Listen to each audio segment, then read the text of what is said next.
Wow, that's really, really good.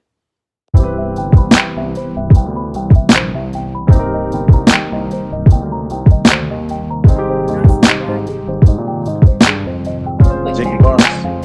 Media girl type over.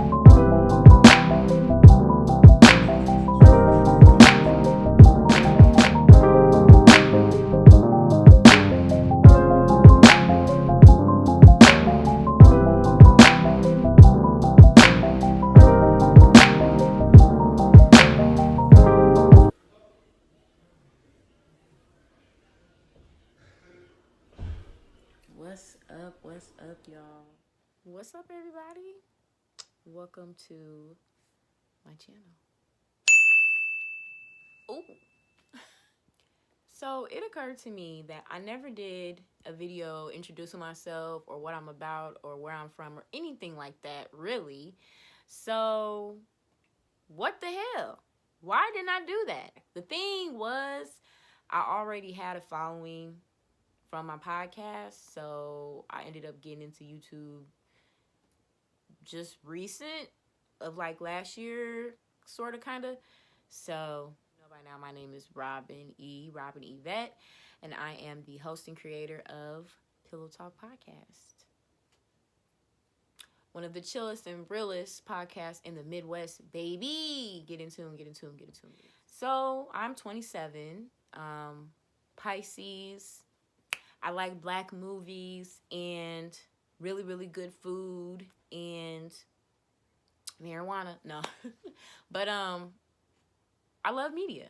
I got into podcasting really a long time ago. I'm a big fan of the 90s, 80s talk show era. Well, our next guest is Margot. She says in the 1 year she's been dating her boyfriend, Ryan, he's admitted to cheating on her literally dozens of times. What would you want for yourself? I know you do all this great stuff for everybody else. What would you like to do? Because I know you've gotten to do a lot of stuff in life. Peggy sent me all the old mushy letters that were written passionately to her by Kenneth Murphy. Okay. And here's one of them. So Gail hasn't seen any of these, so I want you to read this one first. You know, Ricky Lake, Oprah, Jenny Jones. I was obsessed with the whole just dynamic of having a show and conversating with people about a variety of stuff. And I thought to self, you can do that. You can do that. Of course, I didn't have the platform that is, you know, TV worthy. So podcasting was another outlet for me. So I did go to college, went to SIUC Carbondale. Shout out to Salukis, gang, class of 2016. So, you know, damn, that feel like so long ago. I did radio broadcasting there with the minor in electronic journalism. So media, hosting, reading stuff, creating media content has always been a passion of mine, literally for the past, I don't know, almost decade now, because I'll be 28 next month. Cash App, Robin Yvette, thank you, Pisces.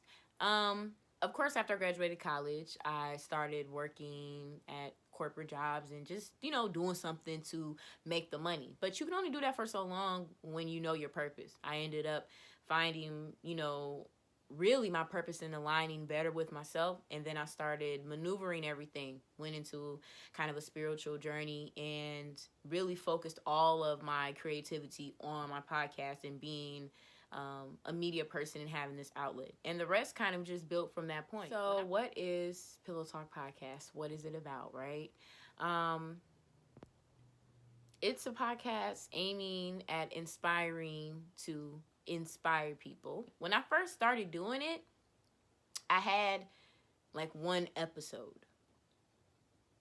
And I dropped it like random as hell. Actually, I dropped that like 2018. And I didn't even think anyone had heard it. Then I went back to it like 6 months later and there was comments and stuff on there. And I was like, oh, shit. And I can't deny the fact that you like me right now. You like me. Y'all listened. I had a talk with my friend who really inspired me to keep going. And he was like, you know, you got something here. You got that talent. You got the mind for it. Just do it. initially it was just an outlet. I had really just been going through a badass relationship, to be honest with you, and it was done, but it was probably the most toxic relationship that I have ever had in my life. And I learned a lot about myself and about men and about women and just about the world in that relationship, which led me to start Pillow Talk Podcast. From that point, it grew from just a safe space to bash, to information, to history, to present, to connections, to heartfelt stuff. And then interviews came into play, and it just grew from there. During Corona, my listener growth for the UK grew 400%. So they are now about 15% of my audience. So shout out to the UK. My nigga.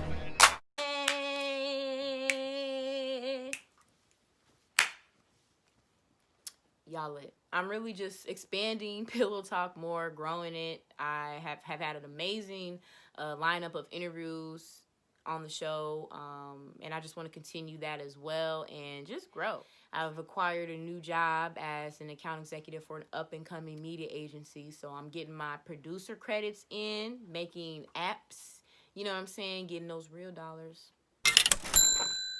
So I'm excited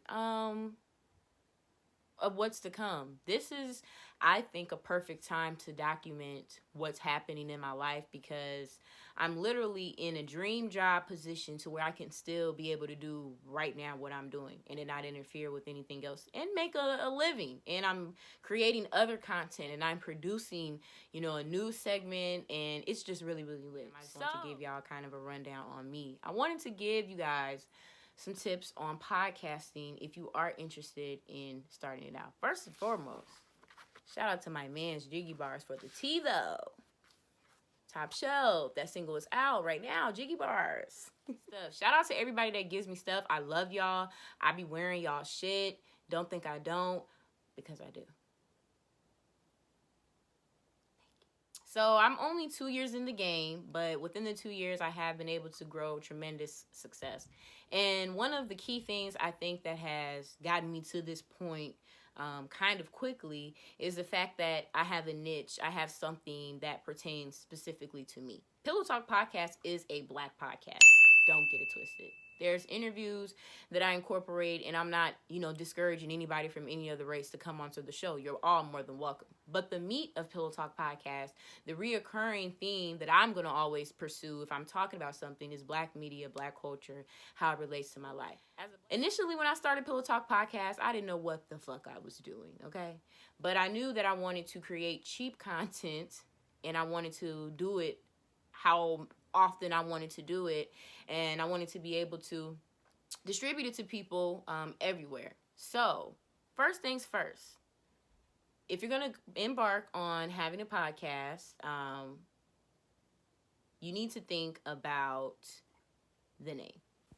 So, you do want to think of a name. I know that kind of sounds like a basic rule, but the name is really going to help you set the theme for everything else. Once I had the name of my show, which I thought about years ago, this was something that I thought about in college. I knew I could set the tone for everything else from that. Make sure it's original. Make sure it encompasses everything that you are. Make sure that it's catchy.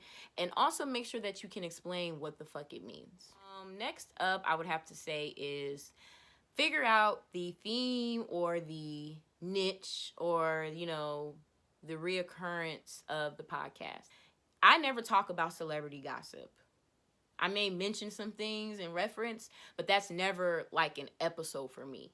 I don't talk about sports.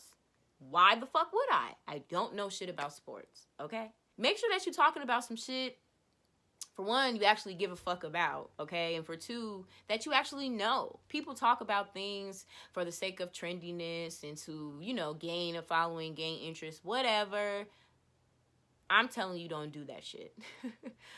Another thing you want to do is use your resources very, very wisely.